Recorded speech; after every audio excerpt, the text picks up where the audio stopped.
আজ দিবাগত রাত পবিত্র শবে বরাত। হিজরি বর্ষপঞ্জি শাবান মাসের 14 তারিখ দিবাগত রাতে বিশ্বের মুসলিম উম্মাহ পরম করুণাময় আল্লাহর বিশেষ অনুগ্রহ ও ক্ষমা লাভের আশায় ইবাদত বন্দেগীতে নিমগ্ন থাকেন। এই রাতের ফজিলত সম্পর্কে মহানবীর একাধিক হাদিস বর্ণিত হয়েছে। আল্লাহর রহমত এই রাতে সৃষ্টির ওপর বর্ষিত হয়।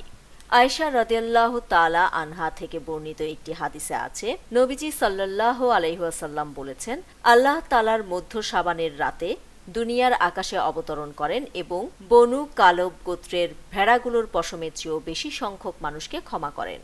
আবু মুসা আশআরী রাদিয়াল্লাহু তাআলা আনহু থেকে বর্ণিত অন্য এক হাদিসে আছে, নবীজি সাল্লাল্লাহু আলাইহি ওয়াসাল্লাম বলেন, আল্লাহ তাআলা অর্ধ শাবানের রাতে তাঁর সৃষ্টির দিকে দৃষ্টি দেন এবং মুশরিক ও বিদ্বেষ পোষণকারী ব্যতীত সবাইকে ক্ষমা করে দেন। শবে বরাতকে কেন্দ্র করে আমাদের যাপিত জীবনের ধর্মীয় ভাব গাম্ভীর্যের পাশাপাশি এক ধরনের সামাজিক মেলবন্ধন তৈরি হয়। এই রাতের আমলগুলোর মধ্যে রয়েছে নফল নামাজ ও কোরআন তেলাওয়াত, রাতভর আল্লাহর জিকির ও দীর্ঘ সেজদায় আত্মিক শান্তি অন্বেষণ, দান সদকা, অভাবী ও দুস্থদের পাশে দাঁড়িয়ে ত্যাগের মহিমা প্রচার, কবর জিয়ারত, প্রয়াত স্বজনদের আত্মার মাগফিরাত কামনায় কবরস্থানে যাওয়া, যা আমাদের মৃত্যুর কথা স্মরণ করিয়ে দেয়।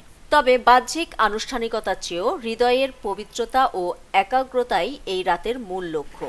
আত্মশুদ্ধির অঙ্গীকার। পবিত্র এই রজনীর মূল লক্ষ্য হল তওবা ও আত্মশুদ্ধি। বিদ্বেষ পোষণকারীকে যেহেতু এই রাতে ক্ষমা করা হয় না, তাই আমাদের উচিত অন্যের প্রতি হিংসা ত্যাগ করে হৃদয়কে পরিচ্ছন্ন করা। বর্তমান অস্থির পৃথিবীতে শান্তি ও সহমর্মিতার বড় বেশি অভাব। শবে বরাতের এই প্রদীপ্ত রাত আমাদের শিক্ষা দেয় সংকীর্ণতা পরিহার করার। পবিত্র এই রজনীতে প্রার্থনা হোক এমন এক পৃথিবীর জন্য যেখানে থাকবে না কোনো বিভেদ, থাকবে কেবল মানবিকতা ও শান্তি। নিউজ ডেস্ক, দৈনিক পূর্বকোণ।